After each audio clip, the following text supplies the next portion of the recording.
Welcome back to the Pesky Report, episode 467, presented by Beyond the Monster. I'm Jordan, joined by Jack and Kev. We got the weekend crew with Kev on the weekday show. So this is a new trio, so to speak. We had some fill-ins here. Welcome, Um, guys. Welcome to yeah, the weekday podcast. yeah. I'm gonna hold it Not down. not my first rodeo on the weekday show. I mean, Kevin knows that this shit kind of gets off the rails when I have to It record on a does. weekday. It gets the This shit is gonna go sideways, Jack, and I just want to let you know beforehand. I'm probably gonna go on a rant. StreamYard might kick me out. It's happened before, so we'll see what happens. and instead of facing Isaiah Kiner-Falefa, the Red Sox actually face one of his former teams. So Yes. the it's all there. Like everything is shaping up for this to be an absolute not I don't want to say disaster, but I say like chaos in a good way. Like endearingly, In the this is going to most be fun way possible. yeah. It's going to be basically what the last 3 hours or so has been if you're a Red Sox fan. Um, we're gonna just not talk about what actually happened over the course of the last 3 days, other than the aftermath of the Red Sox series win against the Rangers. Raffy Devers and his just unbridled willingness to play first base. He can't wait. He was wearing a first base mitt after the game. That's very much not what happened. Quite the opposite. Uh, I'm curious if any of us thought that he was actually going to be willing to play first after what happened in spring training with going to DH. But Kev, I'll let you take the reins here on that. Like you even Yeah, expect him to be willing to? if we were gonna put this on a percentage scale, I would put it at 0. After what happened back in February, um, listen, we're going off the comments of what Raffy has said, and obviously we're gonna deep dive into this, but to be told basically put your glove in your locker, right, when Bregman was brought over and you're going to be the DH, to now, hey, can you please play first base because we did not build depth in that position on this roster. Um, like I said, I think we were talking about it before the show. I think there's a world where Raffy can exist and the front office can exist. Is a world that we want to dive into, or even a world we want to live in. I'm not sure. We're going to have to discuss that a little more. But yeah, him actually being willing to be like, yeah, let me dust off the glove and play first base for you guys. 0%. That wasn't it. Not even a fucking snowball's chance in hell was that happening. Yeah, and he ducked the media like the last few Yeah. days too, like because he Yep. knew what they were going to ask him, but he couldn't do it forever, and he obviously had to face the media today. I mean, he went 2 for 3 with a home run, so maybe he thought they'd be nicer to him, and they were like, "Nope, will you play first base?" Um, I'll give an actual quote. This is from Chris Smith of Mass Live. Raffy after the game today. I know I'm a ball player, but at the same time, they can't expect me to play every single position out there. In spring training, they talked to me and basically told me to put away my glove, that I wasn't going to play any other position but DH. So right now, I just feel like it's not an appropriate decision by them to ask me to play another position. It was the GM that I spoke with. I'm not sure what he has with me. He played ball, and I would like to think he knows that changing positions like that isn't easy. He fucking hates Craig Breslow, man. You couldn't, without coming out and just being like, I fucking hate this guy. That's as close as it gets. Like I imagine if you were like, hey, Chat GBT, put together a paragraph on me hating my boss, right? But don't use any curse words and don't use anything like that. That's what Rafael Devers just did.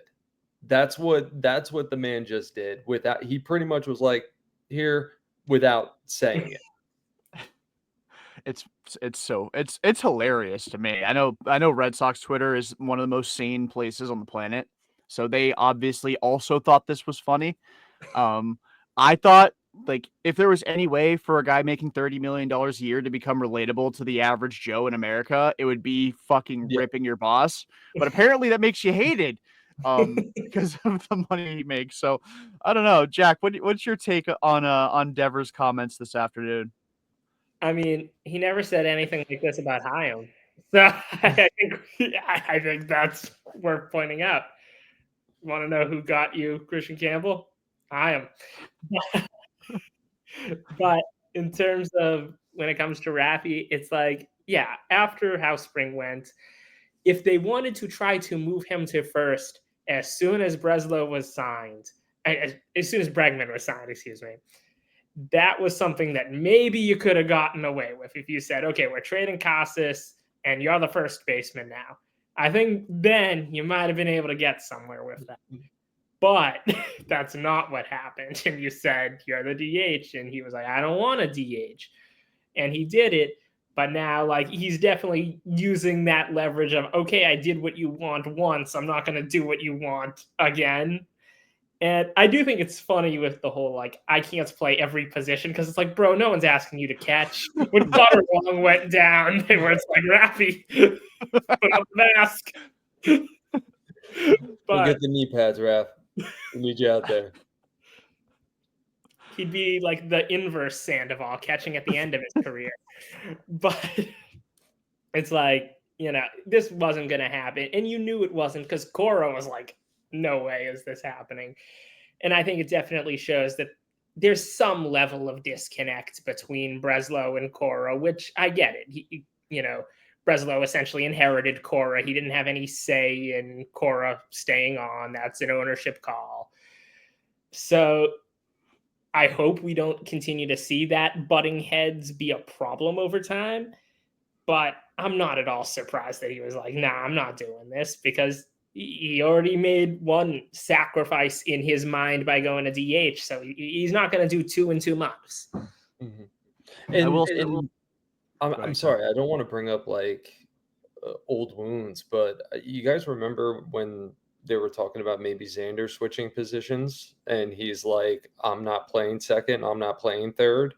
And we were all just kind of like, yeah, that makes sense. I mean, it did wind up, he got a crazy deal out in San Diego and he had to take that kind of money. But the Red Sox Twitter being one of the most sane, non-sane places on the planet, you can find little nuggets in there of people who are trying to really understand the situation, understand the comments, understand where Raffy's coming from. You also have people who are trying to understand where Breslow's coming from, because it's his job to put together and construct a roster, and there is no depth at first base aside from Romy. Like, we were putting out polls of like, should Roman learn how to pick up a first base glove? Should Vaughn Grissom do it? Should Marcelo Meyer do it? Like, what the fuck are we talking about? Like, Christian Campbell, can he play first? Trevor Story? Trevor Story, can he play first? Yeah, like, you know what, the guy who's been incredible in Christian Campbell that's come up, and we keep switching him around from outfield and infield. How about we just let him learn one fucking position? How about we let that kid lock down just one position and figure it out at this level before we start moving him around? But I'm going to keep ranting. I'm sorry. I'm going to stop. This is insanity. It's absolutely insanity. Abraham Toro, Raffy was like, I don't even know who that is. Who is that?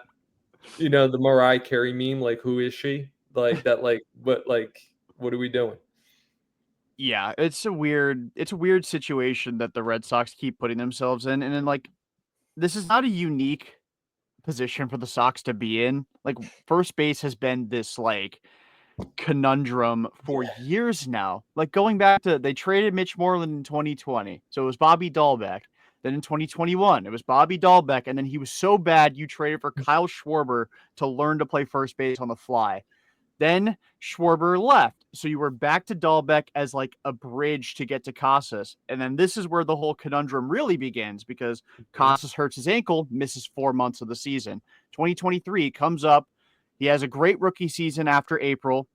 Then he hurts his shoulder in September, misses the last 2 or 3 weeks. So he has a significant injury that debilitates the final month of his 2023 season. 2024, raking out of the gate. Or maybe not out of the gate, but like the last 2 weeks before he got hurt. Misses the next 3 months with a rib injury. This year, ruptures his patella tendon in April or beginning of May, and he's out for the rest of the season. Tristan Casas, physically, given his size, given his history, almost as much of a red flag as Trevor Story was entering the year. Yeah. You knew that there was a very likely possibility you were going to have to buy some time without Tristan Casas in the lineup, and you didn't prepare for it. You had Romy Gonzalez.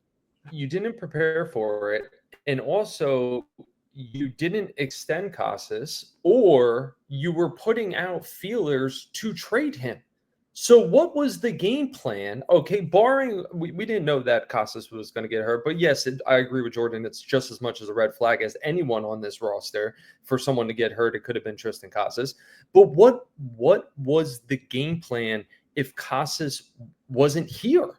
Like this is what I'm not trying. Like this is why like the Raffy comments don't upset me as much as other people, right? Like, oh, he's not a teammate. He's not willing to do this. He's not willing to do that. Like, well, no, fuck you, because you put him through the ringer as well. So Casas, who gets hurt and now diminishes, his value, boomer take, but whatever, his value. What was the game plan? Like, if he wasn't there? Now, yes, you could easily say, well, they could have gotten a first baseman back in return for Casas if they would have traded him. Obviously, they haven't extended him because they want to allocate the money elsewhere in younger pieces that, are up and down this organization. And I get all that, but you have no depth. Romy Gonzalez, maybe Connor Wong if you want to stick him out there. That's it. I don't know. Yeah, Vaughn Grissom's played like, what, 5 or 6 games now at first base? Nick Sogard. I'm actually big on the Vaughn Grissom first base. I know he's listed at 6'2". I think he's more like 6'3". I think he's super athletic. I think his bat is his biggest asset. And if he can somehow, he's only played a handful of games down in AAA. I would give him a glove every day at first base down in AAA and be like, dude, you got to learn the position. If you want to make this roster at the major league level, it's not going to be at second base. It's not going to be at shortstop. We already have enough outfielders. We can't platoon you anywhere out there. Like, you need to learn how to play first base. Or you have, once again, biggest piece in the Chris Sale trade, you have zero value. Right now, Vaughn Grissom's value, what is it? Can we even benchmark it? Yeah, it's really non-existent. And like Breslow traded Chris Sale for him. It's not like you have I don't want to say you have a lot riding on Vaughn Grissom, because if Vaughn Grissom sucks, you still have Campbell, you still have Meyer, you still have, you have Bregman for hopefully at least the next 3 years, maybe not. You still have other guys in the organization. So it doesn't really matter if you really lose the Chris Sale trade. You're not going to win it. He won Cy Young. Sorry. But like the major league roster often dictates a lot of the playing time in AAA. Vaughn Grissom's on the 40-man roster. He should be telling Chad Tracy Vaughn Grissom plays first base almost every single day. Like, yeah, you can give him a game at second and third here and there. Let Nathan Hickey play first, who, by the way, another option, I guess, at first base, but he's not on the 40-man roster. It's just you created a problem, and now you're expecting Rafael Devers to bail you out. And Raffy doesn't fucking know Craig Breslow. This dude just randomly happened to become his boss last offseason. He doesn't owe Breslow shit. And not only that, let's not forget the Craig Breslow famous quote of, "I'm not afraid to get rid of your favorite player." Like, Craig very much has this mindset of I'm not afraid to hurt your feelings. Well, the players just heard it. And Raffy pretty much said, "I'm not willing to hurt your feelings." You know what I mean? Like, I don't owe you shit. I don't even know who you are. You walked in the building, what was it, 6 months ago? Like, it is what it is. When the third base thing happened, the Raffy comments were really geared toward the last regime, right? The last front office. They told me I was going to play third base.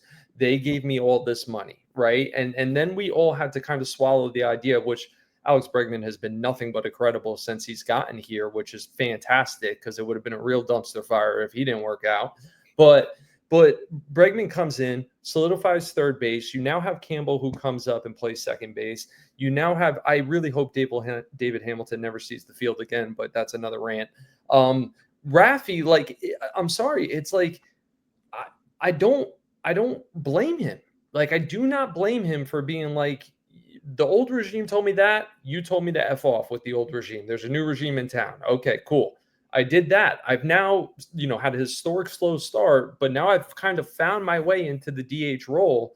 I'm kind of liking it a little bit. You saw him in Toronto eating little snacks on the side with the bats between his legs, like looking like just a grizzly bear hanging out in the woods, right? Like, you looked content. And now all of a sudden, because you didn't put a roster together, because you didn't go out and get depth, because you didn't hand Vaughn Grissom a first base glove and say, hey, listen, down in AAA, that's the only position he's supposed to play. Now all of a sudden it's Raffy's fault. Now all of a sudden he's the bad guy because he said, no, I'm not playing first base. You told me to put my glove away. I haven't picked up a glove. I don't know first base, and I'm not willing to learn it. Sounds fair to me.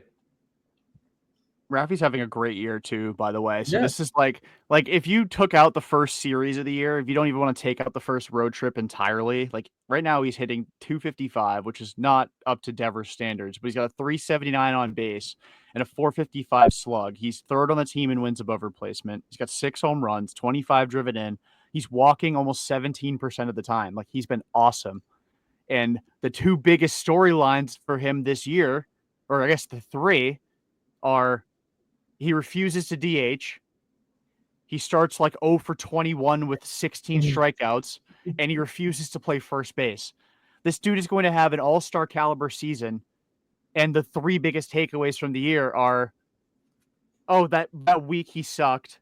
He refused to move to DH, and he refused to play first base. I think the Red Sox did a really shitty job here. And I don't want to say Devers is 100% in the right here. Like he can voice his frustrations, but I think objectively speaking, he should be a little more willing to learn the position. I mean, I don't know. There's some discourse online about whether or not the translator really actually, properly translated what he said.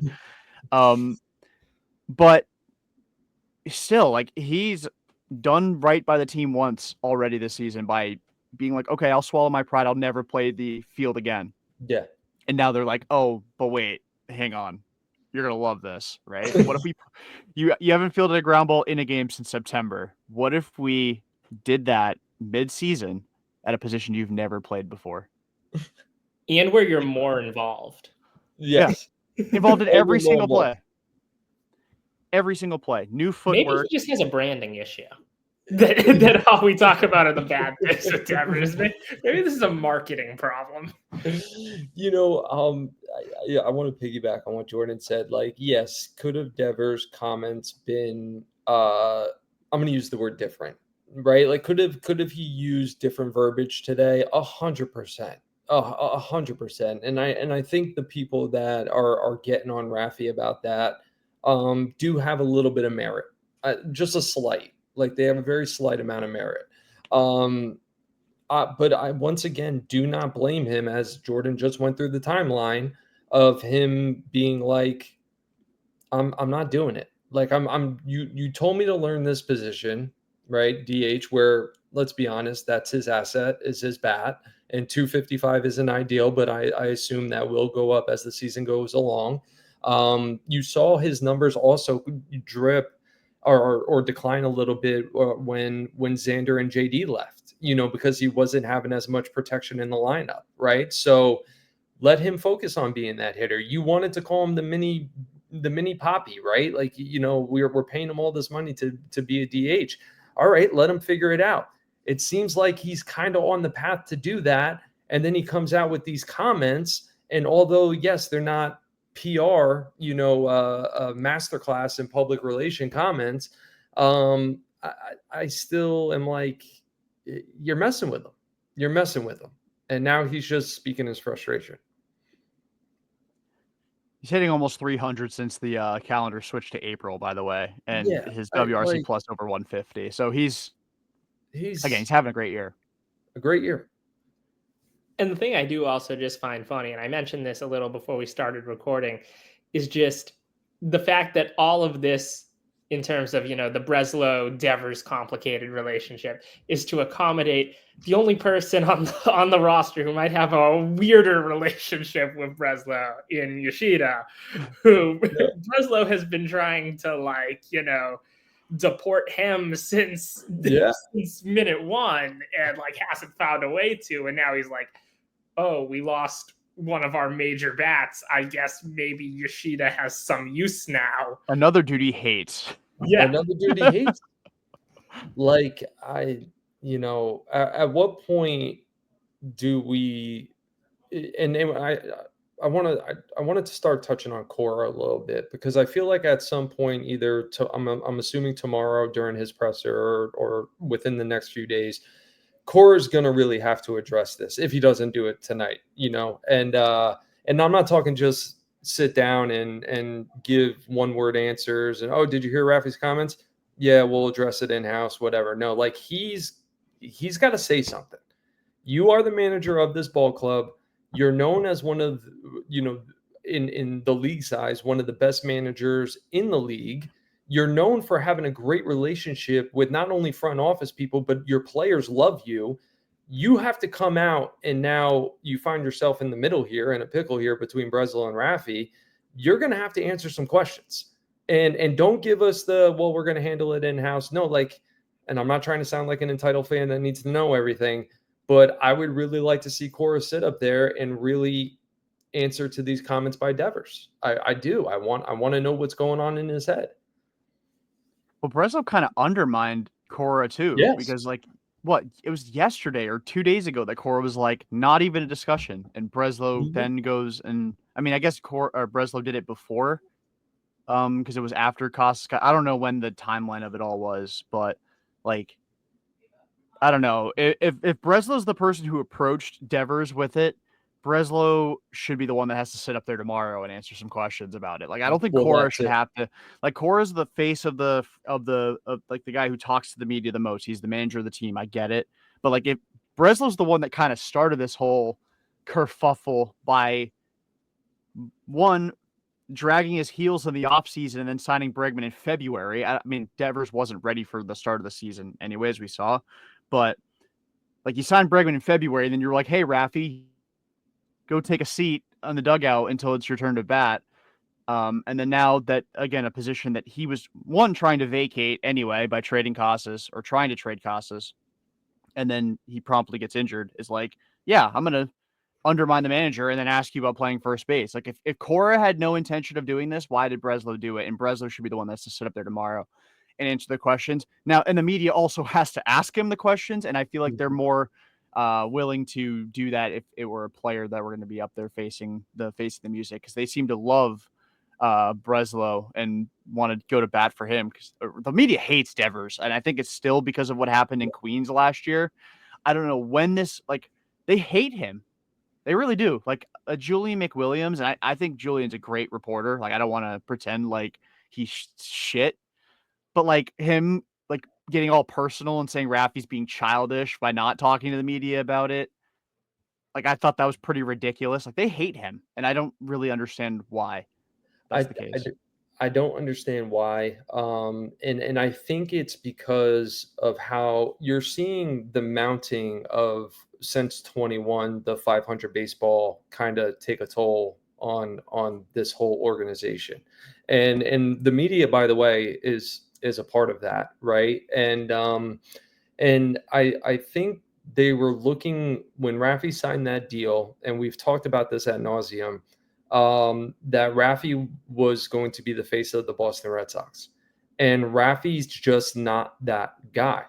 Manny Ramirez made the most money on the Boston Red Sox during his tenure, right? While he was in Boston, he was not the face of the franchise.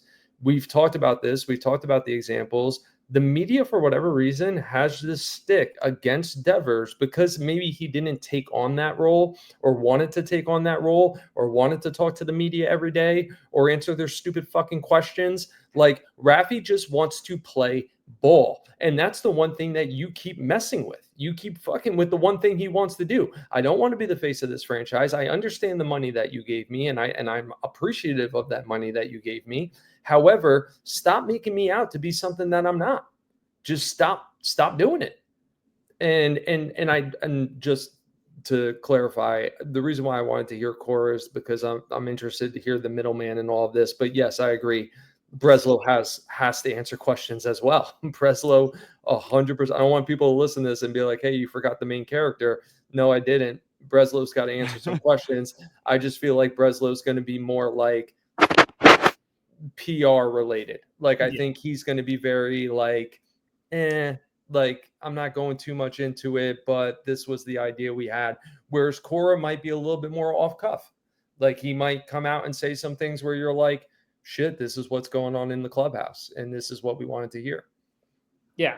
And I think also, not to just keep going around in circles and beating all the same dead horses, but I do think, it is kind of crazy that with Costas having missed significant time at points of his career prior to this, they seemed kind of content with just Romy and Wong being the only options they had in terms of like 40-man roster depth. And, they didn't either, try out different guys during spring training. I mean, hell, even this is something we talked about like a week or so ago. It's like Rob has done it at the major league level before. It's been a while, but it's something you could have explored during spring training to just give you an option over there with Ref Snyder, or if you would, sign a guy to a minor league deal, bring back some BDSM, do something to, at least give you an option in case of emergency. And, that wasn't done. And we find ourselves in the same position last year, except without the BDSM of it all. And it's,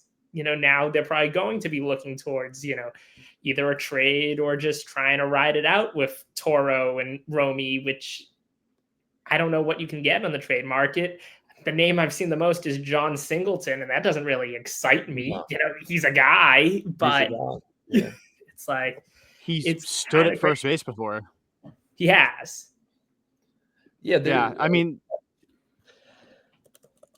go ahead, Kev. I guess just line everybody up who doesn't have a deal right now, who's pretty much stood at first base at some point in their career and just rolled the dice. I mean, like, what is the game plan going forward? Because now you do have Devers in his comments today.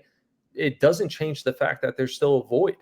It does not change the fact that there is still a major void now on this roster, and forgetting what Raffy said today, which obviously we can't. Okay, what's the fucking game plan? What's the game plan? We just laid out every scenario from basically January on, in this episode in about 20 minutes, and we still don't have a game plan for first base. We still don't. Yeah. So it's a little mind-boggling. And I want to quickly also point this out, that when Costas went down last year, you were replacing a dude who had an OPS in the like low to mid 800s, had 6 home runs. Like, he was a force in your lineup. So that was a I'm not saying, like, projecting out this year, I think Costas was going to be that guy. Like, he was going to have a great year. When all was said and done, we'd be laughing about how terrible he was in April, like we were in 2023, and we would just accept the fact that this just might be who he is. But you're not replacing the guy that you replaced in April of 2024. You're replacing a dude who had a 580 OPS. Like, you're a 500 ball club, and first base has been a big reason because of it, because he's not been hitting. Romy's been very good. Like, offensively, he's been very good. He doesn't look the most comfortable at first base, probably never really will. But it's not really, I'm not advocating for waiting till it is an issue to address it. Like, they should be bringing somebody else in or getting somebody prepared in AAA right now to come up and eventually be the everyday guy. And maybe, who knows, maybe it ends up being Abraham Toro. But, like, they immediately went out and got Garrett Cooper and Dom Smith last year. Garrett Cooper was a disaster. Dom Smith was awful for a month. He turned into being a good player. Like, Dom ended up being good. Like, the last 3 months of Dom was better than the first month of Dom. But that could have gone sideways very quickly. Just bringing somebody else in doesn't necessarily solve the issue. And I think right now you just ride the hand that Romy's dealt you. You've been getting competitive at bats against righties with him. He's a great athlete. He runs the bases well. He's hitting the ball hard. Not for a lot of power yet, but he's been hitting the ball hard. And you're trying to buy time, try and get through the month of May. And then when the trade market materializes, maybe a team like Milwaukee sucks in June and they're, 12 games out of first place instead of 3. They're only a half game worse than the Red Sox right now. Maybe Rhys Hoskins is available and he's a rental player. I know he's got a mutual option, but he's a rental player. Maybe Cleveland tailspins. And there's Carlos Santana right there. The Nationals could be open season pretty quickly. Nathaniel Lowe's an option. Like there's like these guys are options, but on May 8th they're not. You can't just panic and go and trade for a guy, because then you're really immediately then hamstringing yourself even further when it comes to bringing up someone like Roman Anthony or bringing up somebody like Marcelo Meyer, who they don't seem very keen on bringing up anytime soon anyway. But I don't know. I mean, like I'm looking at the available first baseman, and it's Jose Abreu and Anthony Rizzo. So no, thank you. No, thank you. No, thank you. No, respectfully, no, thank you. I want to pose a question to you guys. Do we feel at this juncture, and they just won a series, by the way, like I know we're not going to cover it, all that much, but like, are we putting out the best 25 guys? Like, do we feel like when we look at this system top to bottom, we're rolling out the best 25 guys for us to win? And I don't know how you can say yes without Marcelo or Roman on this roster at the major league level. I know the arguments against it. I understand that, and I understand time and development and things like that. I just, once again, it's like it's coming to like a roster construction issue, and that pisses me off, because why are we trying to figure that out in May? Most teams, and it's injuries, right? Like that, it does happen, right? It happens in the sport, and I can get with that. But this was obviously a glaring issue for a very long time. And if you're Breslow, and if you're about to take some heat from Rafael Devers, well, I hope you're ready to have some stones thrown at you, because what the fuck is the roster we're putting out there? And Romy's been great. Like Jordan said, like Romy, we are getting probably the best of Romy right now. Could it turn? 100%, right? And then a not good Romy is a very not good Romy. Okay, so like, at what point do we stop yelling at the guy who's making $30 million a year, for his comments in the clubhouse, and go, well, what about the Yale graduate who was supposed to come in here, the Ivy League fucking guy, and do we have the best guys on the roster right now? And I don't know. I mean, I guess I'm indifferent. I can't really take a side. Jack, you want to go first? Yeah, I mean, I think it's tricky above all else, because I think the issue, especially with Meyer at the moment, even though like it goes back and forth, because even when we were recording like a week or two ago, we were like, is Meyer actually going to get called up before Anthony? And it kind of keeps going back and forth on those guys. But right now, and I know Story's going through it a little, he played a little better during this series, but in general, he was obviously having a cold streak for a while there. But, I don't know, where you get Meyer into the lineup every day at the moment is the issue. And then in terms of Anthony, like, I do think Roman Anthony right now is a better player than Cedar Rafaela. I don't think that is assuming, no weirdness happens, probably is. But I also do understand, the lineup construction, throwing another lefty in there, and that they do value Rafaela's defense, even if the bat can be so unbelievably frustrating. Mm-hmm. It's tricky. And I think they've kind of wanted to play a wait and see game with everything and be like, let's try and have a million options, and then we'll go through them as the season goes along, except at first base, where we will have one option and no one else. And weirdly, the position players outside of the one position where they have no depth have been healthy this season. Trevor Story has been a clean bill of health. Bregman's had no issues. Devers has had no issues. None of the outfielders have had issues. Romy is just going to miss like a day or two, and then he's good to go. It's like, I think they're probably surprised they've gotten to May 8th with no Trevor Story flare-ups. It's like, so I think objectively speaking, yeah, like Meyer and Anthony would be better players than like David Hamilton and Cedar, or some combination of guys, or David Hamilton and Romy, even though now you need Romy to play first. But are those guys going to play every day? And if they're not going to play every day, I don't want them here, because I don't see the point in wasting them if they're not everyday players. I agree. Yeah, I'm with you there. I like if anybody's hurt for like a minor period of time, like let's just say Trevor Story tweaks his hamstring tomorrow, and it's like it's a very minor injury, similar to Bueller's with it's a 15-day stint, and he's down and he's back. Like they're gonna put David Hamilton at shortstop every single day during that 10 games. They're gonna call up Nick Sogard, he'll be the backup, and like that's gonna piss people off. But they're not going to burn.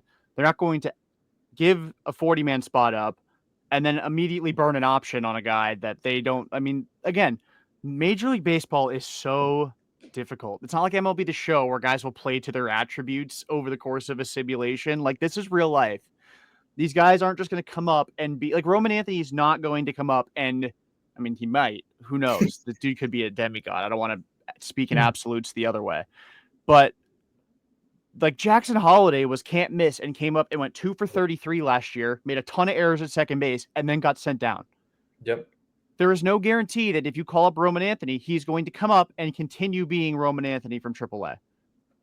So you don't want to have too many rookies that you're doing the ups and downs with, because we did this last year with Willier and with Sadon and the first like truly full season of Jarren Duran, and Casas was going to be his second full year, but like a super inexperienced roster last season.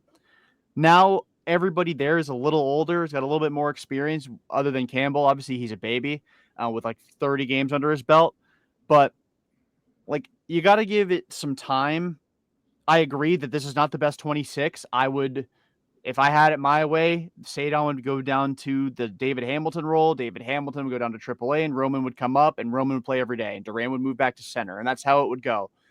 But I just don't think that's going to be the case for a while. They're really banking on this being, how the team rolls into June, July, and then make some trades, and that's how guys will come up, and they'll organically fill in. They're not going to just start sending guys down, start DFAing guys just because the guys in AAA make it too hard to keep them down. I don't know how it's going to play out. I mean, the thing for me now is like I'm still super frustrated about like the rotation. Like I can't get behind Lucas Giolito, and we'll get into his start in the series eventually when we stop talking about first base and the roster construction.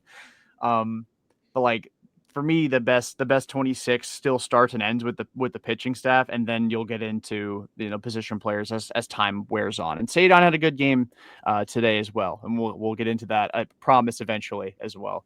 But yeah, I mean, the long and the short of it is, no, this isn't the best 26, but I have accepted that this is going to be what it looks like for a while, for better or worse, and hopefully they're not towing the line of 500 all the way through the All-Star break. Although, if they wanted to have their crazy month that they have every year in August as opposed to May, I would be all for that. I'm so sick of this peaking too early bullshit. The good news is when you look at the American League, especially the way that things are kind of unfolding right now, is the Sox are right in the thick of things, right? And I have a feeling that that's going to be the case. We obviously want to see. That is my 140-pound German Shepherd barging into the room. So if you hear boxes, because we just moved, fall over, it's because the jerk just wants to bang into shit all day. So I apologize. So like, where was I? The way that the American League is shaping up and the way that the Red Sox do have the talent on this roster, I believe, is where we want to get to that point that we've been talking about, where we're playing meaningful games in August and September, right? That is the key. And back to Jack's point, when it comes to Marcelo and Roman, is I don't want those guys up unless they're playing every day. I don't want them in platoon roles. I don't want them in every third day we got to rest the guys, so you're going to get some reps out there. No, I want them up here and I want them contributing, and I don't think they should rely on too many rookies, young guys at the moment. But they're still the Red Sox. They still just took 2 out of 3. They're still right there when you look at the standings. And I know it's the first. Well, we're now in the second week of May, but that's all we want to be. I'm sick of this hovering around 500 bullshit, right? But this is where we are, and we've lived in this, and we've gotten a little bit of comfortability in this, and let's shake some things up and hopefully see where it goes. And I think Walker Buehler coming back is going to be a big part of that, because the dude, aside from one start, has pitched very well. Yeah. And then thank you for joining us, Milo. Thank you. We love the cameo from the dog. But yeah, I mean, and then Richard Fitz coming back eventually as well. Yeah. Cutter Crawford's starting to throw live BPs. He's probably still like 6 weeks away, so I don't want to like get ahead of myself. But like the pitching staff was kind of is where it'll start and begin. I mean, because if you think about it, as frustrating as the offense has been, like the last 10 days, Slayton and Whitlock have been the Achilles heel of the team. Like 4 of their last 6 losses have been on the heels of Slayton and or Whitlock completely messing down their leg. And like kind of on a probationary period where both of them have been kind of demoted in the bullpen. Like Slayton came in, again, we'll get into it, but Slayton came in the 5th inning of game 3 against Texas, which was, I mean, it's still a big-ish scenario because Bello had walked his 900th guy of the day, and you were still nursing, I think, a 2-0 lead, 3-0 lead at the time. So it was a big scenario, but it was the 5th inning. That's a far cry from the 8th. And then Liam Hendricks pitched 2 innings of relief, which we'll get into it. But I guess to kind of put a bow on the first base dialogue, and this is projecting way out there. I'm curious. Come August 1st, so deadline is passed. Who do you guys want / expect to be the Red Sox first baseman? Is it, or it maybe not naming a person, but naming is it internal? If it's internal, I want you to name a person, because I think just saying internal option is kind of a cop out. But if it's a trade, then you can say a trade. If it's Anthony Rizzo, please say Anthony Rizzo so I can throw tomatoes at you. It's definitely not Rizzo for me. But I'll rip that Band-Aid off. I think it's a trade. I think Breslow's comfortable on the trade market. We've seen him pull the trigger. Who will it be? I mean, we named a couple guys earlier. I have no idea. Is it going to be a Lowe? Is it going to be a Santana? Is it going to be a Rhys Hoskins? I mean, all of them, as the trade market starts to shape itself in June, I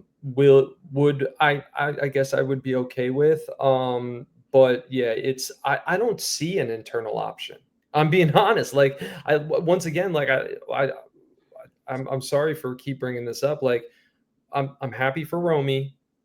I'm happy that, hopefully Wong can contribute in some way on this roster. They are not your options going forward. Like I don't know. no love for Abraham Toro. What a shame. No, I'm sorry. I'm definitely not sold on that idea either. He made a diving catch in this series, and it was a double play. He's him. He's him. Yeah, he also has a hit. I think it was a double too. So, hey, don't sleep. Don't sleep on Toro. I'm a little tired. I yawned, I will say. Yes. I definitely yawned. Literally, my name is Sleepy Kev. My eyes are barely open, especially for Abraham Toro. I will say the person that's probably the happiest about Devers' lack of willingness to play first base is probably Roman Gonzalez. That dude just bought Raffy like 10 steaks tonight. He's like, thank you for giving me an everyday job. I appreciate it. I'm done. Jack, what do you think? Do you think it'll be a guy internally, or do you think hey, Blaze Jordan's starting to tear it up in Double-A? No. I think the only internal option I could see it being is Grissom. I think if Grissom looks comfortable in AAA, you traded, a guy who turned out to win the Cy Young Award for him. He's young. He's an athlete. He has a good hit tool. And doesn't seem like he's a platoon player. If someone within the organization is going to take the job, it's Vaughn Grissom. Gun to my head, though, I think it's someone outside the organization. And I think it really just depends when it happens. I think, could it be a John Singleton type move? Could we be cursed to have the Astros last year platoon of Jose Abreu and John Singleton?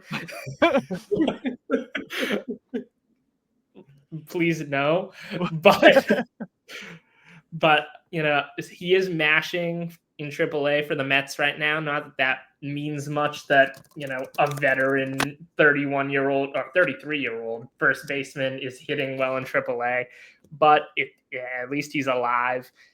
Could be BDSM Part 2.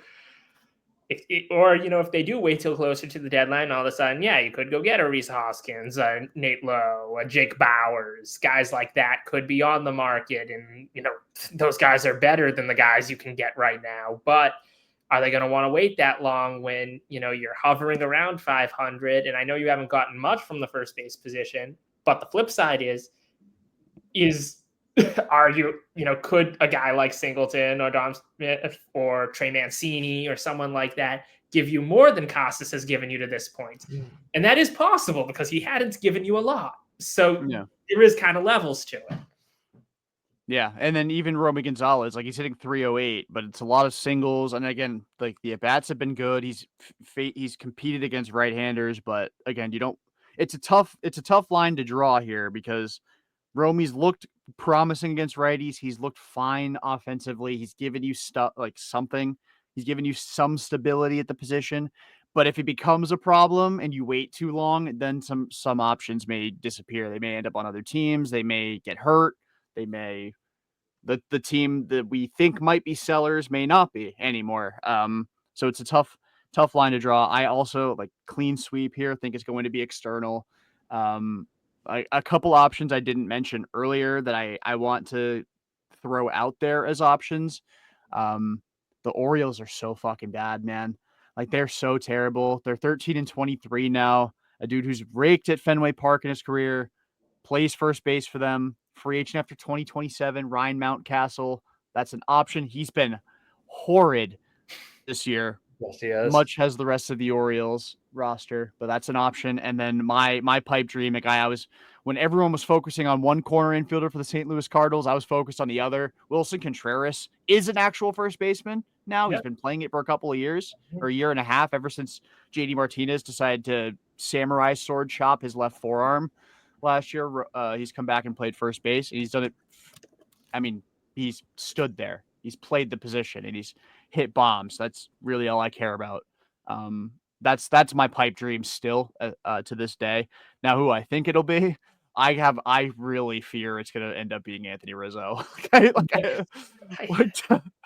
my core, I hate it. It'll be a fun full circle moment for about 48 hours, and then when he's 0-for-7 with a walk, is he still an error. concussed?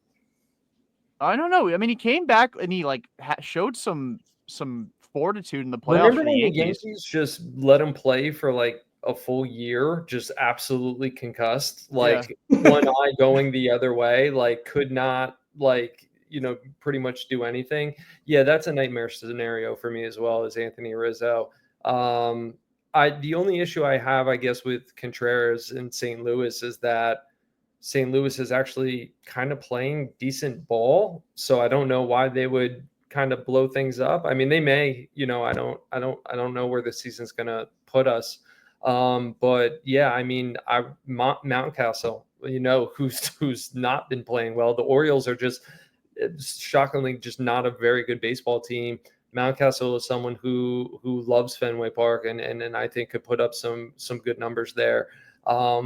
But listen, we just gave almost a dozen guys figure it out. And there's more. The more I just think about it in the sense that he hasn't hit at all this year, but there is our good friend Justin Turner as an option. He has the experience at Fenway and has hit at Fenway. A different St. Louis guy who I think is definitely more attainable because he really hasn't played this year is Lucan Baker. Lucan Baker.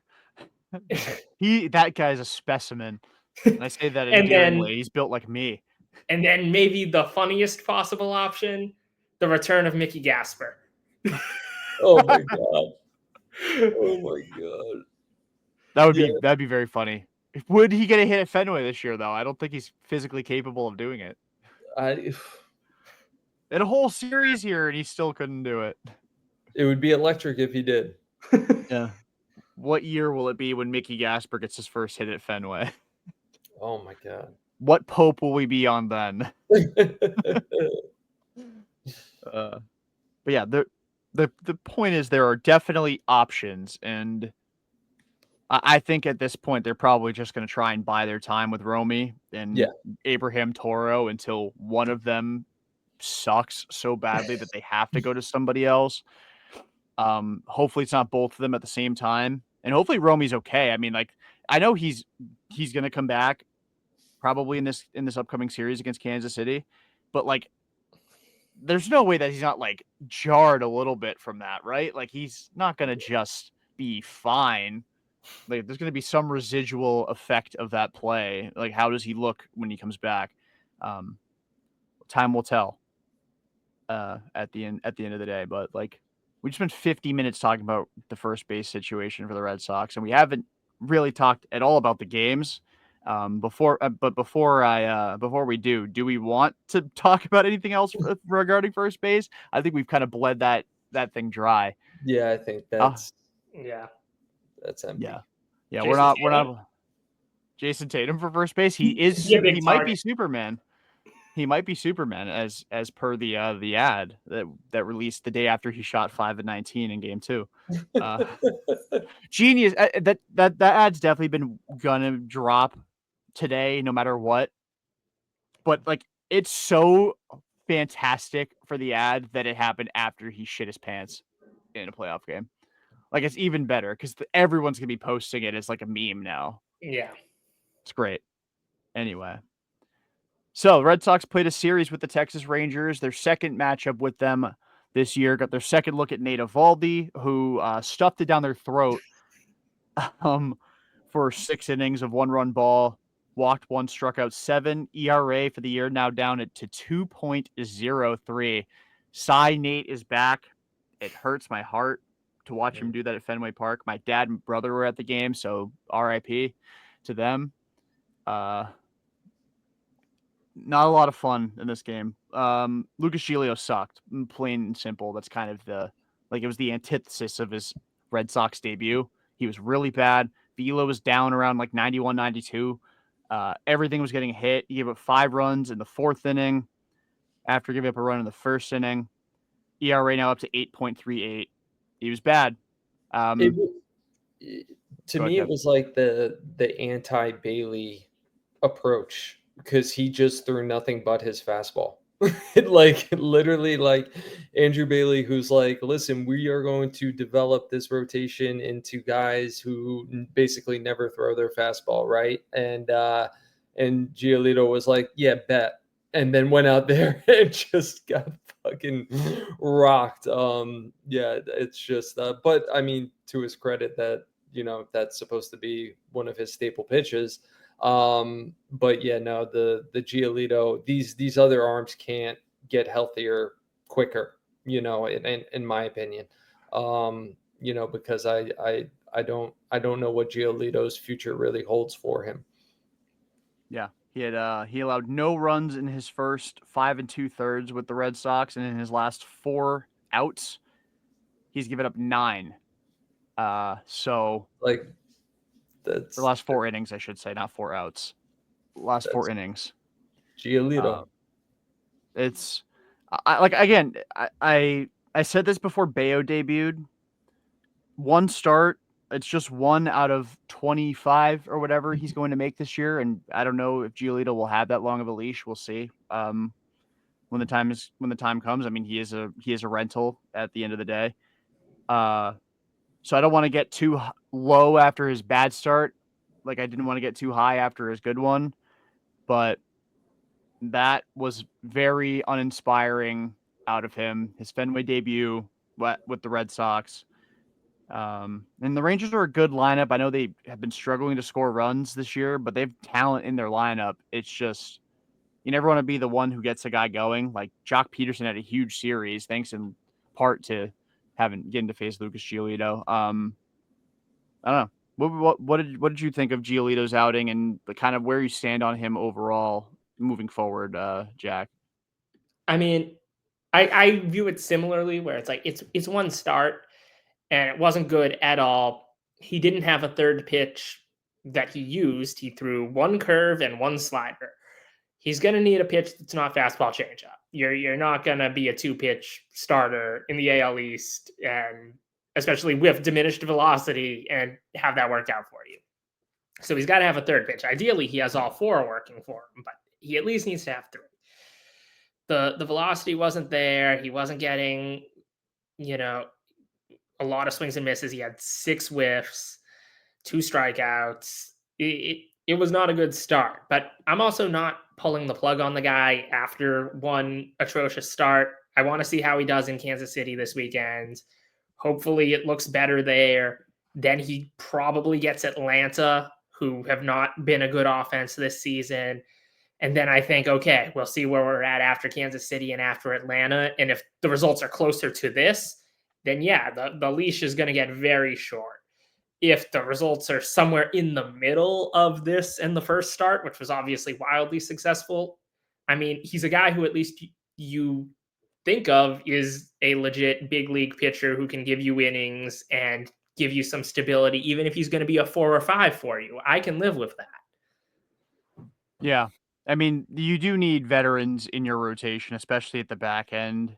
Like you can't, to a degree, like you're not going to be relying on Hunter Dobbins all year, Richard Fitz all year. I mean, Cutter Crawford will come back at some point, but like those are also options you could throw in the bullpen to strengthen that.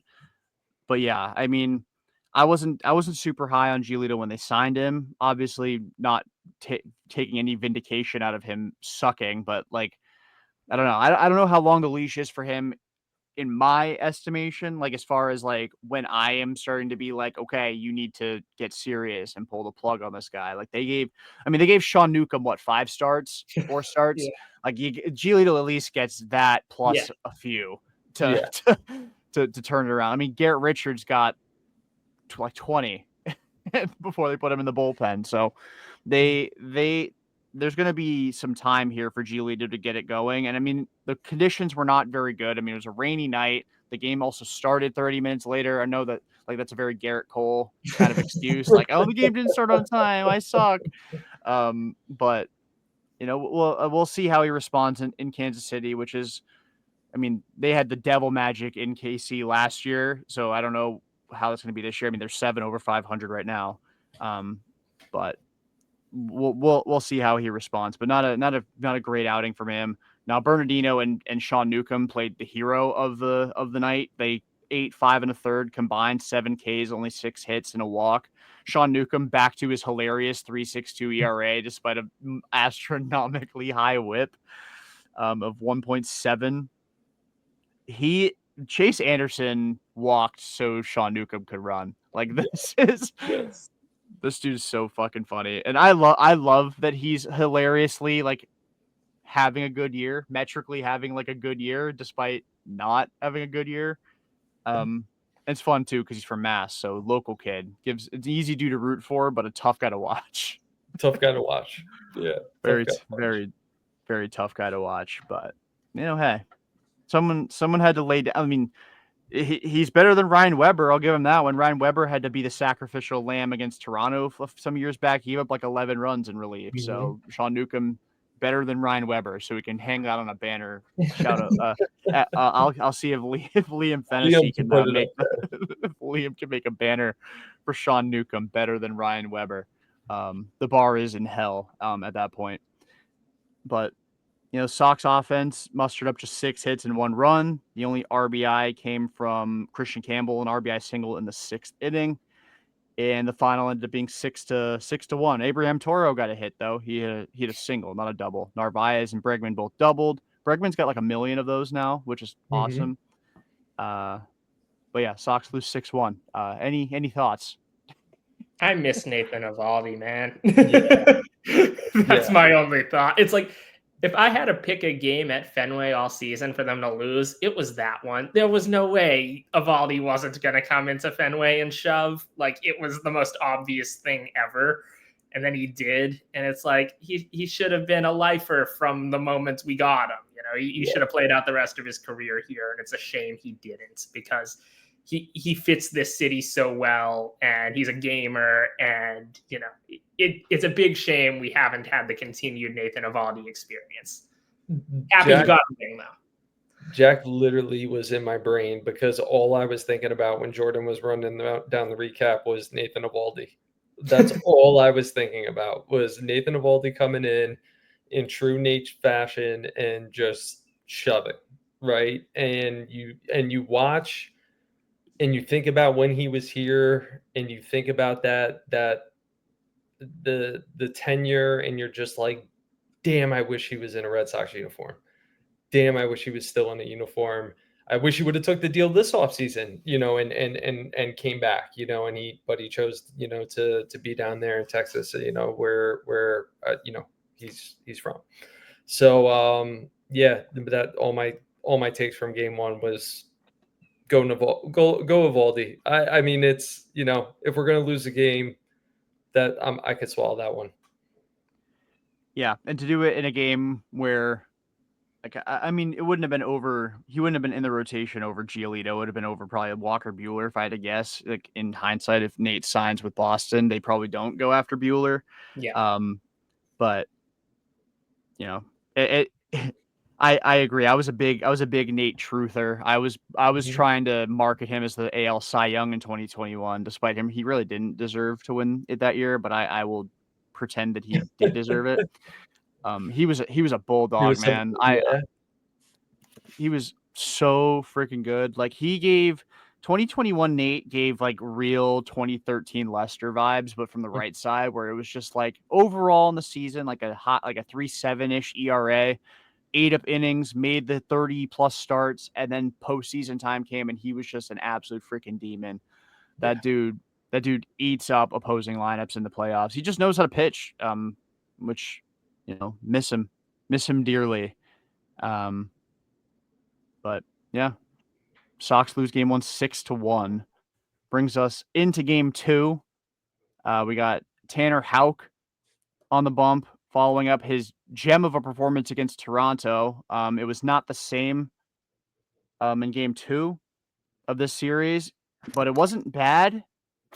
He wasn't bad, and that's kind of been most of the Tanner Houck experience this year. Like, he's had 2 great starts, the one really, really, really, really, really bad one, and then a lot of just like, all right. He's been mostly 2024 second half Tanner Houck with a couple of flashes of brilliant and one flash of please retire. It's been that kind of year for Tanner Houck. Kev, what were your thoughts on Houck in game 2 though? How do you look to you? Yeah, if for this team to be successful, I think Tanner has to be a big part of that. And obviously we've talked about the success of the rotation and where this team can go. Tanner Houck this year has not looked all that great in a few starts. This start in particular, Tanner Houck thrives when he's riding that bottom of the zone, right? Especially with the movement in his pitches.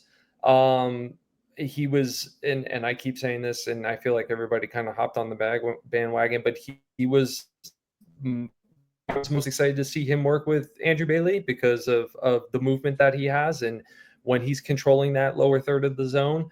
I don't have it pulled up in front of me, but when Tanner is pumping that lower third of the zone, that's where he's success. And you saw a lack of confidence in Tanner over the last few weeks and over the last few starts. And in this one, you kind of like saw that like a little bit of grit back in his eye. And I think that's key, because I think he's a guy who is extremely hard on himself. And I think that, the molehill turns into a mountain with him. We've seen it on the mound where when he doesn't have it and you can visibly see it on him. And next thing you know, he's just getting absolutely slapped around. Right. And so I think he holds himself high accountable. I think going forward, just throw strikes, throw your movement pitches for outs, dominate that lower third of the zone, and hopefully, he'll be okay. Is he going to be an all-star again? I don't think so. I think last year was kind of maybe an outlier in the Tanner Houck experience. But can he be a very, very good pitcher? Absolutely. Absolutely. And I think he's got to throw strikes. He cannot dance around the zone. Yeah, when you don't miss bats, you really can't be putting guys on base. For free. There you go. Yeah, I mean that's it. Yeah, only 8 whiffs in the start for Tanner. Jack, any notes on Houck? I mean, at least the velo's back up. That's my one big thing. The velo is back up to like 95, 96, when earlier in the season he was kind of sitting at like between 93, 94. So that's encouraging because obviously I want Tanner throwing harder. The sweeper still doesn't have any of its vertical movement, and that's a problem. And the splitter, he needs to be locating it better against lefties. He's just been very disjointed this year, you know? He's been very hit or miss, inconsistent start to start.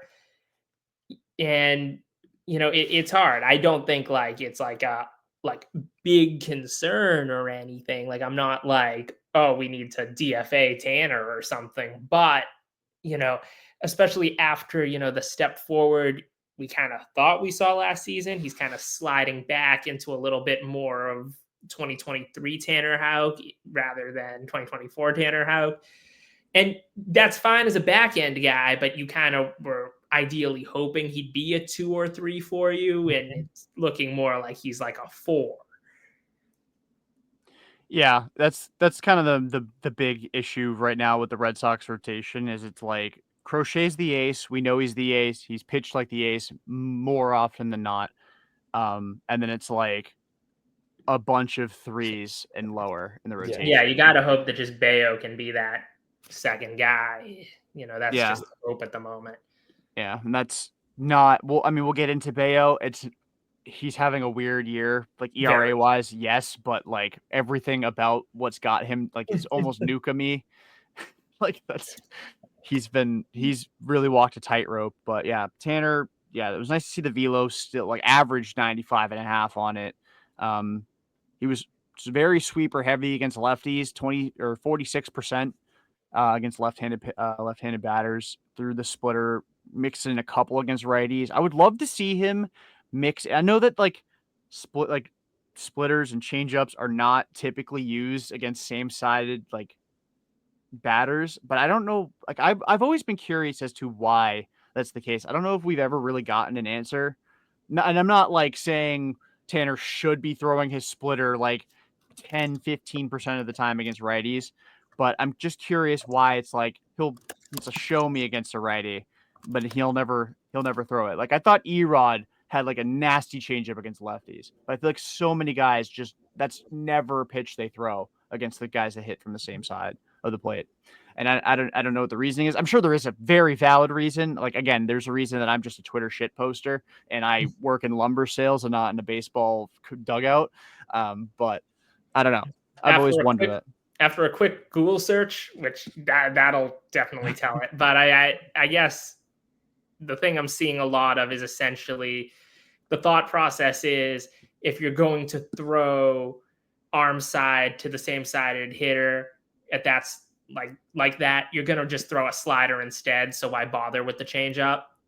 Is a lot of what I'm seeing is just the arm side movement is similar, so might as well just throw the slider rather than a changeup, which, it's not a great answer, but it's what I can find. It is an answer. It is an answer. And I guess it makes some sense. I just I don't know. I mean, we're always whenever a guy on our team is not playing up to his full potential, we always try to play like operation with how they could get to a better place. Like last year, it was just Bello needs to throw his four seam, and then he like conveniently threw it like a little bit, and then he was pitching a lot better. And we're like, see, he needed his four seam all along, and in reality, like every other pitch was just also way better at the same time down the stretch for him. But yeah, Houck went 4 2/3, 6 hits, 3 runs, only 2 earned, walked 2, struck out 2, gave up a home run. I believe it was to Adolis Garcia. Yeah.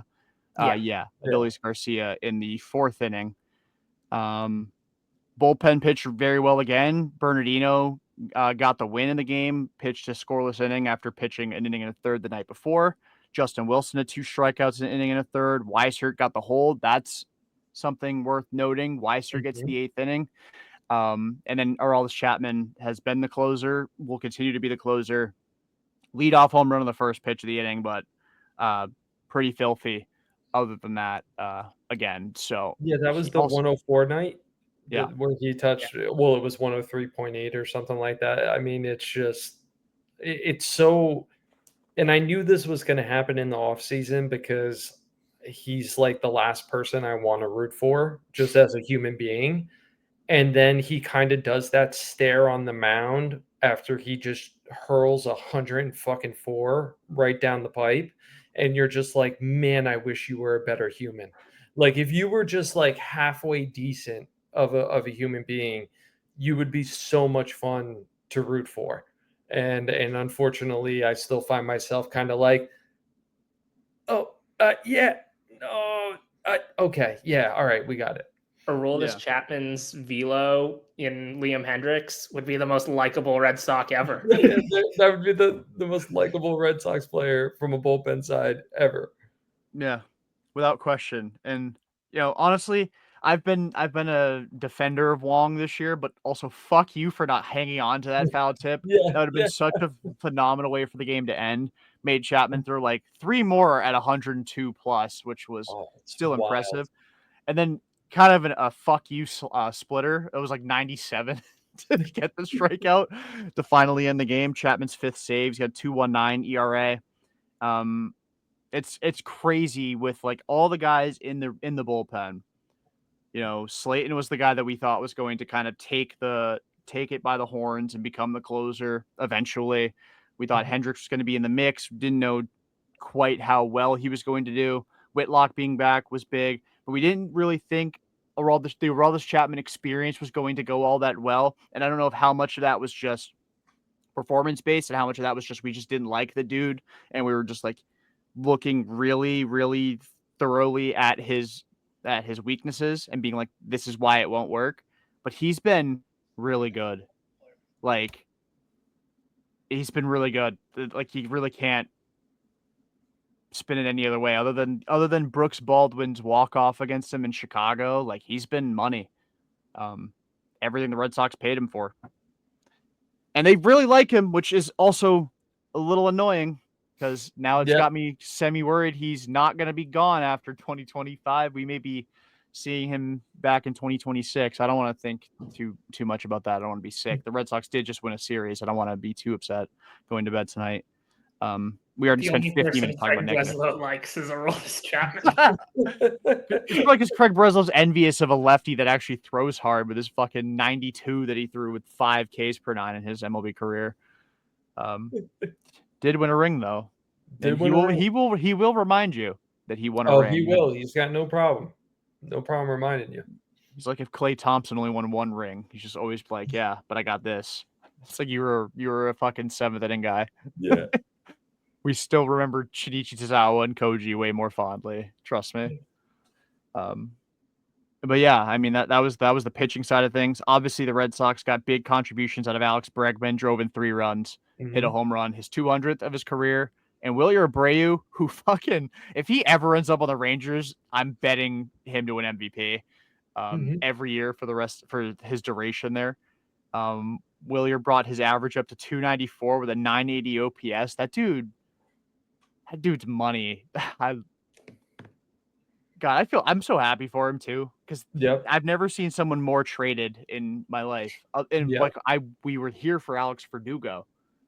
Yeah, I've never seen someone like in March. People were trying to trade him for Dylan Cease. Yeah, he's the 2nd best hitter on the team this year. Where would they be without him? Good for Wilyer. Yeah, he's got 9 home runs now. Yeah, him and Bregman tied for the team lead with 9 home runs. Where would they be? Well, they would be with no depth at first base and no Wilyer.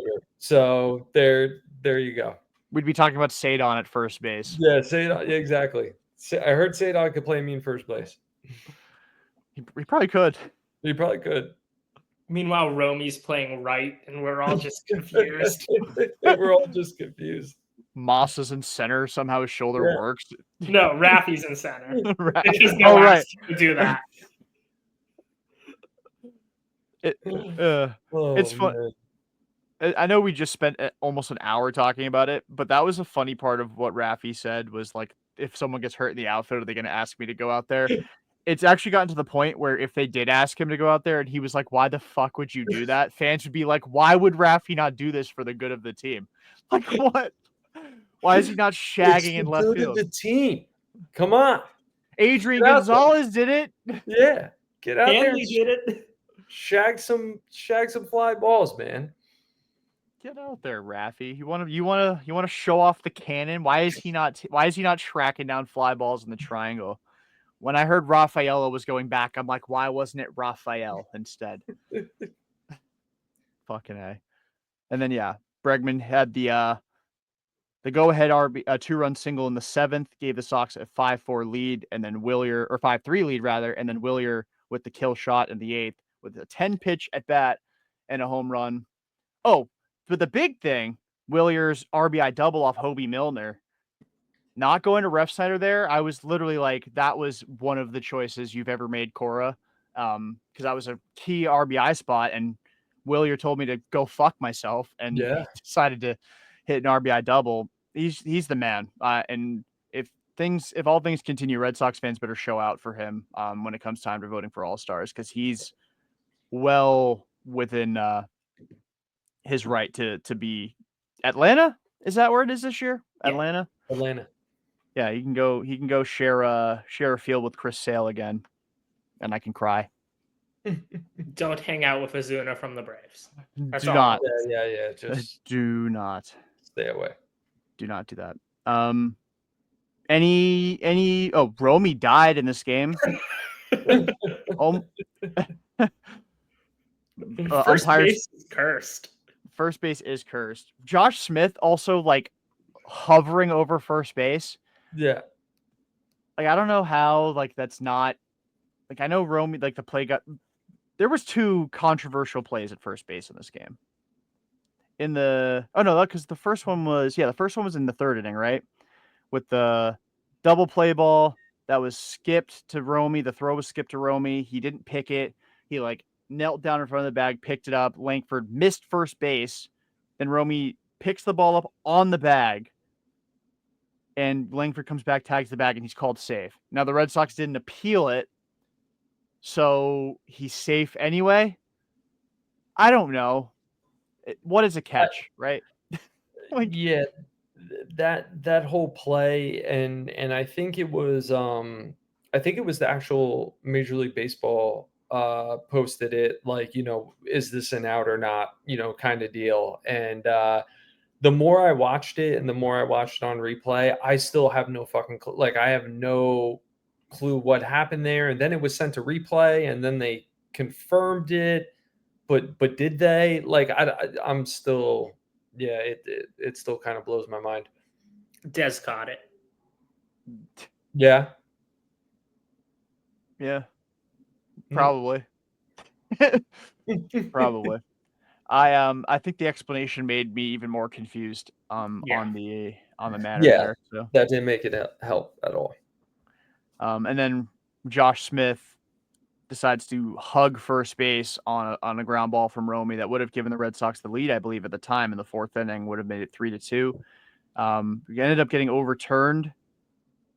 Romy was safe initially, but so how is Romy supposed to go through the base there? Because Josh Smith was literally covering it. Like, is that not interference? Like, that's another thing. It's like, I don't know.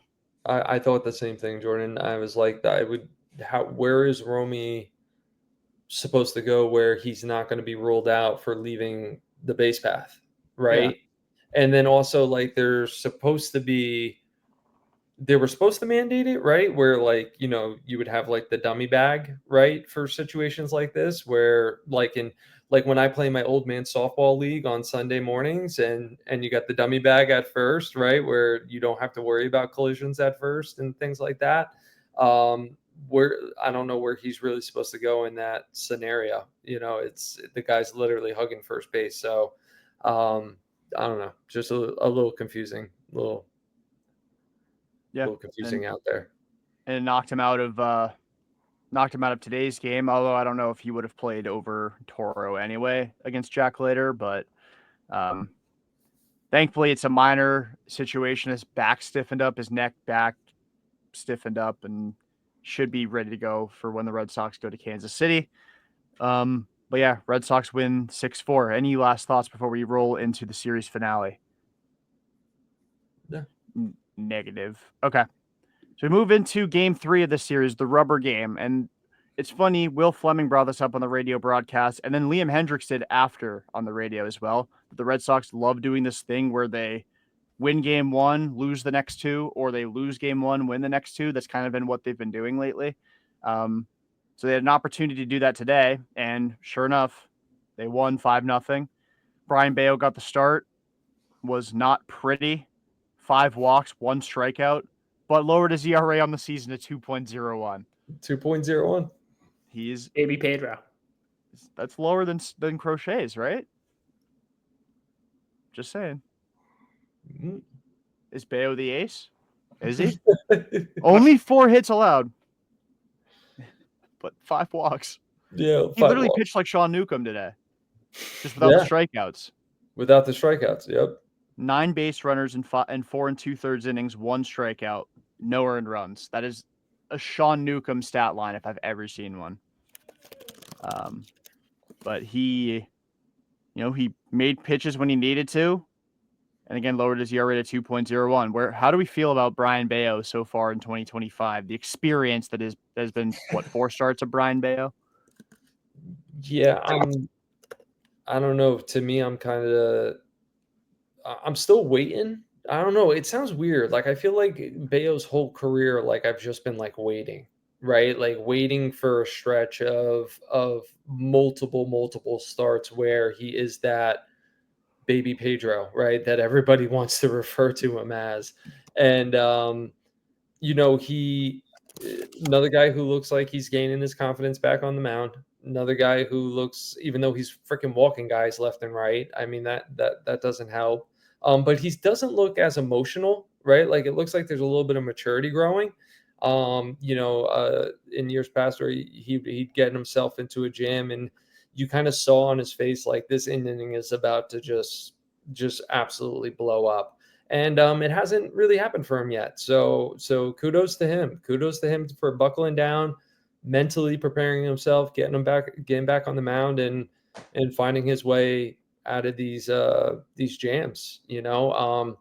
I'd like to see more of the punch outs because that's his stuff. His stuff is geared to swing and miss and would really like to see the punch outs up. But I think Bailey's probably being a little bit more conservative with him.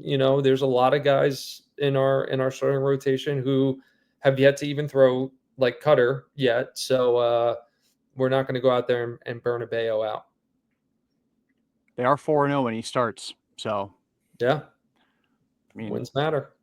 Yeah, he's allowed just 5 earned runs across 22 1/3 innings. He has allowed 30 base runners in the process. 1.34 is his whip, 13 strikeouts to 12 walks. That's going to have to separate at some point. Yes. And hopefully in the right direction. The ground ball rate's been superb. He's getting a ton of ground balls. Today it was 60% of his batted balls were ground balls. His ground ball rate is back up to 56.1%. Last year it dropped to about 50.8%, or dropped to 50.8% in 2023, which was his breakout-ish rookie campaign where he was really good in the first half. It was 56.2%. So if he can kind of keep the ball in the ballpark more, when he is giving up fly balls, because he has already given up 3 home runs, none today, obviously didn't give up any earned runs, and start to miss a few more bats, we're looking at a guy who could be a 3 or 2 in this rotation. I mean, the opportunity's there for him, and there's no real pressure on him to do it because you've got Buehler, you've got Tanner Houck coming off an all-star campaign to take some of that attention away from him so he can just kind of be Brayan Bello in whatever, beauty or ugliness that can be. It's just a matter of him going out there and putting up zeros right now and kind of finding himself. But like right now, the moxie is kind of really all I care about in the early stages of the year. Like last year, he was having a lot of these rough outings early, and the innings were tail spitting on him, and he's giving up 3, 4, 5 runs in an inning, giving up grand slams to Chicago White Sox Gavin Sheets.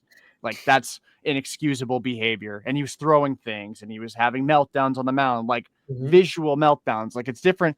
Like it's one thing if you're giving up a bunch of runs. Like the one thing he could learn from Tanner Houck is to learn how to just wear it. Get shit on and be like, well, I got fucking lit up today. And like, Bello hasn't had an outing where he's gotten lit up yet this season, but you're seeing the kind of maturation. He's only 25 years old. The maturation of, I'm in a jam. I'm the best motherfucker on the planet. I can get out of this without, with minimal damage, as opposed to, the worst possible outcome possible before finally getting the third out. So yeah, 2.01 is his ERA. His FIP is 5.5, which is not good, but again, four star sample size. There's going to be some correction there. It's not going to have to get ugly before it gets better. He could just simply be better. We'll see what happens though. Jack, what are your thoughts on Bello so far? Well, first off, about the pressure thing, the one thing I will say is it's a double-edged sword, right? Because I agree with all you said. You got to remember though, the luck master Sean Newcomb is staring every starter down, and he wants it back. So you better pitch well, or left-handed Brayan Bello is going to re-enter the rotation. But in all seriousness, when it comes to Bello, right, it's like the arsenal is so good with Bello. Like he just needs to attack the zone. Like that's the issue with him is he's missing, he's walking guys, and it's frustrating because he's got the talent. So just like attack the zone, challenge hitters, you're good enough. And he's gotten results to this point without doing that, which is cool, but I don't know how sustainable that's going to be. So I want to see him turn up the aggressiveness, but I think the maturity and the poise on the mounds is definitely way stronger than it's ever been. And I think if you can combine that, get the aggressiveness in terms of, the pitch locations while maintaining that composure and that poise, like he could be a, top 30, 40 starter in the league. I really think that's the ceiling for him. Yeah, he's definitely got the talent to do it. It's a matter of, the maturity and just being able to, like, I felt not necessarily similarly because I feel like the ceiling for Bello is so much higher than him. But like Erod had this same problem when he was in his first few years of the league of like, he's nasty. Yeah. He pitches like he sucks. He pitches like he pitches like he has no confidence, no faith in his stuff, which is not the case with Bello because we saw in the Netflix documentary that dude thinks every pitch he throws is nasty. And that's a good mindset to have. But when he's actually out there throwing, and I don't know if it's maybe mechanical breakdowns or what, just not having conviction in his pitches, maybe he needs to be willing to shake off the catcher a little bit more. I mean, we know he hates Connor Wong. We basically also gathered that from the Netflix documentary. He's a lot like everybody on Red Sox Twitter. They hate Connor Wong as well. I don't know when it'll click, if it'll click. I mean, there's no guarantee that it will, but to this point, you'll take the results. And I still feel like worst case scenario, you've got a really freaking good high leverage reliever in Brayan Bello if he just never puts it together as a starter. But again, it's got a 2.01 ERA. And like, I don't want to, again, the under the hood metrics are not very impressive. That's because he's walking guys left and right and not striking guys out. But getting out of jams is a huge, like, it takes a lot to get out of those. And he's a guy who gets a lot of balls put in play against him. Not every ball that's hit off of him is worthy of being a hit. But with Brayan Bello, it feels like every ball that's hit off of him ends up being a hit. Actually, this year that's not the case. But I feel like he got dinked and dunked to death over the last few years. This year so far, he's made pitches when it matters. He got a very unorthodox double play today too. Like what was it, like a 5 to 4 to 6 double play or something stupid. But he's done his job, and that's really all that matters. They're looking for some stability. He went into the 7th inning in a start already this year. Went into the 6th of another start against Cleveland, 7th against the Twins. Didn't get through 5 today, but the Red Sox had their full octane of high leverage pitchers available today. Slayton, Whitlock, Chapman was warming up when Whitlock came in, and then Liam Hendricks, who I still think is kind of starting to fight his way into the conversation. But yeah, I mean, he did what he had to do. And not first baseman Raffy Devers had a big day, which was nice. Very 8th time in his career that he's stolen a base and homered in the same game. I thought that number was gonna be way less than that. Wow. Yeah. First 8 steal of the times. year. I don't expect many more from Mr. Devers. No. But OPS up to 834, average up to 255. And again, like I said, his average is pushing 300 since April 1st, and his WRC plus is over 150. He's going to end up having a great year. It just sucks that every takeaway from it's going to be negative. Any other takeaways from Game 3 for you guys? No. Liam Hendricks with a 2.25 ERA is very fun. I like that. Whitlock looked better today as well. I'll give him some flowers there. But yeah, Red Sox won this series 2-1, improved their record to 20-19. The 500 Sox are in full swing. We're doing this again like we did last year through mid-June. Hopefully that rectifies itself quickly, but that's that series. So now, before I forget, we got a series to preview in Kansas City. I don't know if you guys have pulled up the matchups. I have them. I just don't want to ramble too much. I'm prone to doing that. I haven't. You do? All right. Let it roll. All right. So in game 1 on Friday, it's Hunter Dobbins against Michael Lorenzen. Saturday, it's a battle of 2 left-handed aces with Crochet against Cole Reagans. And then Sunday afternoon, it's our good friend Lucas Giolito against former Red Sox target, who was always mentioned, Seth Lugo. How are we feeling? How are we feeling about this series, Jack? You can lead it off here. I mean, the thing that frightens me, right, is that they're 1 game above 500 going on into a road series against a hot Kansas City team. And my brain instantly goes to, they're going to go 1-2 and be back to 500, aren't they? That's the bad part of my brain. I like the Sox tomorrow. I think Dobbins is throwing well and Lorenzen looks kind of bad at the moment. So even if the ERA isn't terrible, but the under the hood numbers are not good at all with him. And he's kind of just a guy. So I feel good about that. It's kind of the inverse on Sunday where it's like, I don't love Giolito going on the road, and Lugo has really been consistent since moving into the rotation. So I don't love that matchup. And then it comes down to Saturday, which I expect to be a great game. I can't wait to watch that. 2 of the absolute premier pitchers in the sport. And it's going to be a coin toss. I said I'm never going to pick against Crochet this season. So I will, with my heart, say they are going to go 2-1, win Friday, Saturday, lose Sunday in a Cora punt lineup. But baseball brain says they're going to go 1-2. I will say, Jack, to your point about them staying mid, they are 9-10 on the road. So if they go 2-1, they will be 11-11 on the road. Okay, that's so, important. That is important detail. Kev, how do you think this is going to go?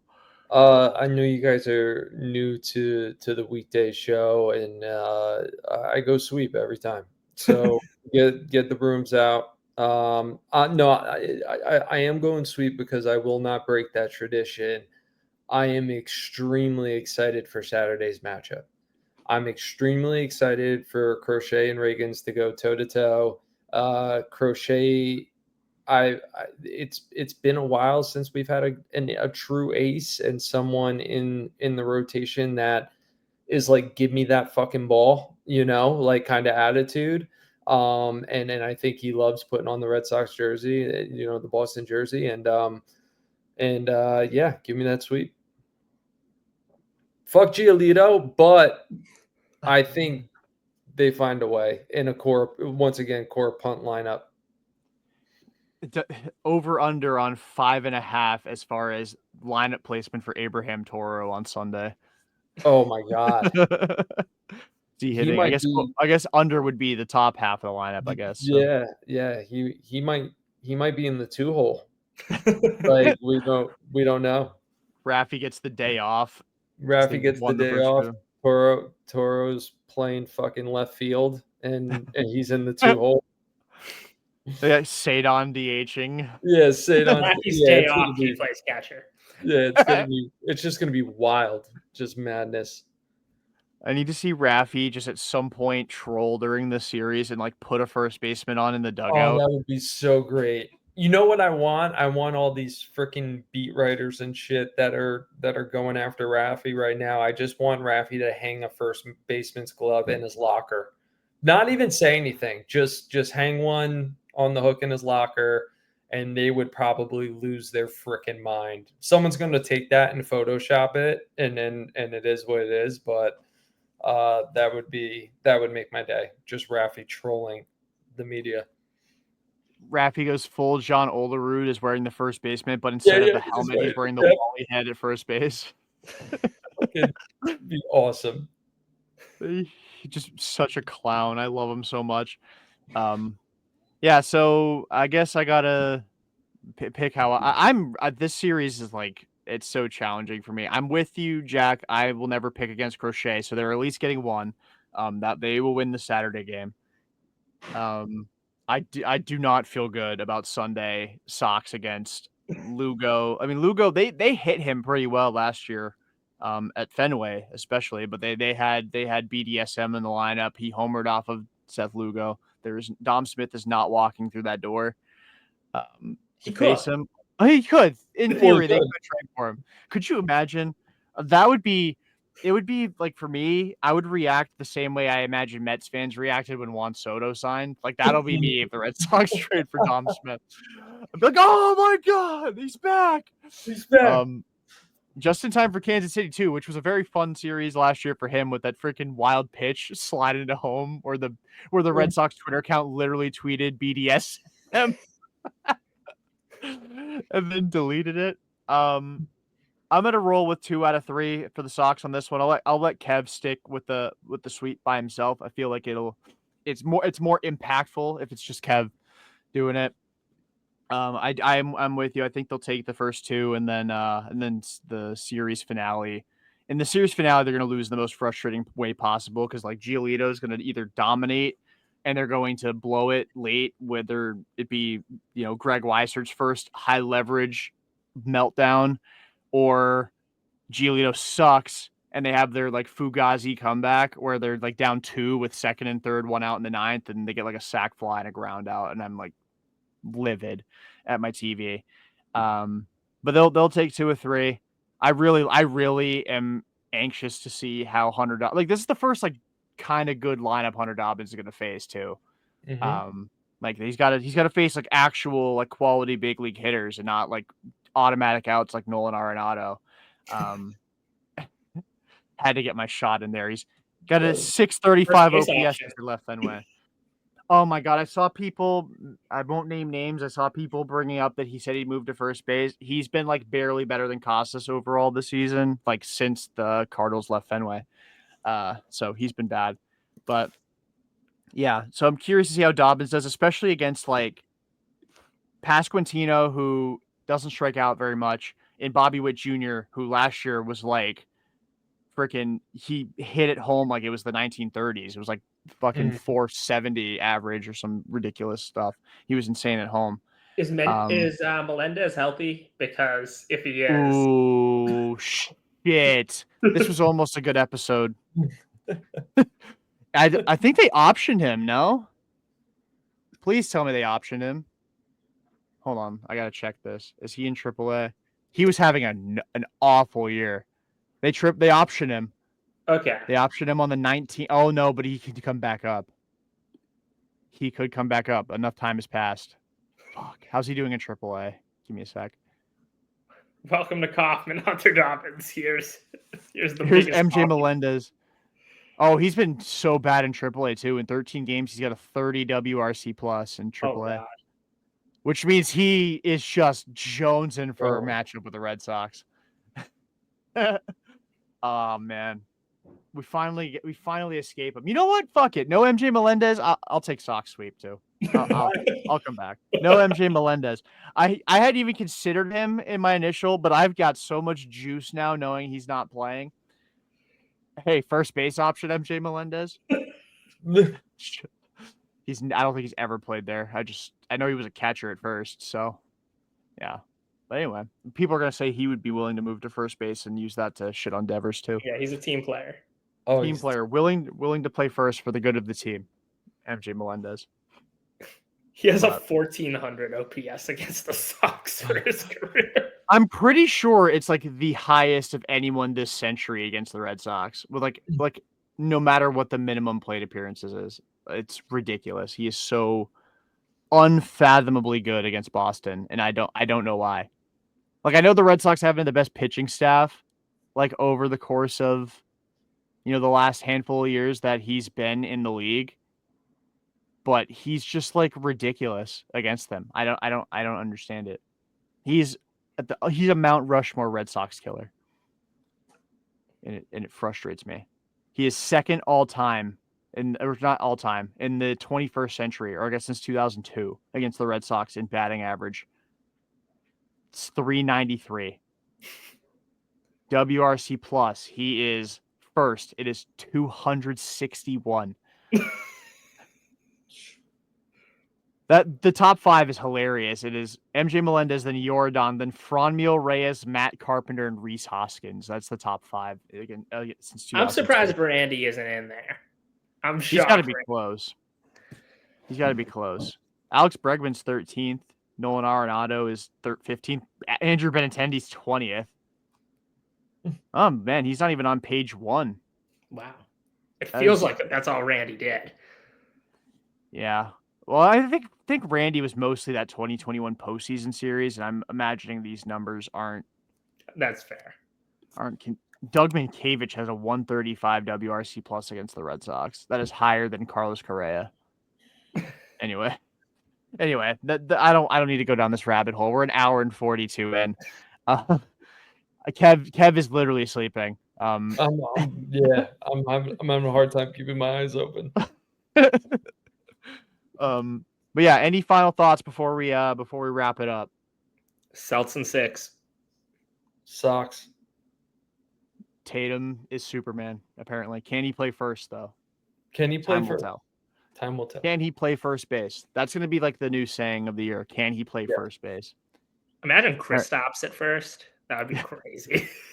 With his illness, I've seen a lot of takes on him lately that are confusing, especially with what the illness is. But anyway, we don't need to get into that. We don't need to get into that. So I'll do it for this edition of the Pesky Report, again, episode 467, presented by Beyond the Monster. For Kev and Jack, I'm Jordan. Until next time, peace out and go Sox.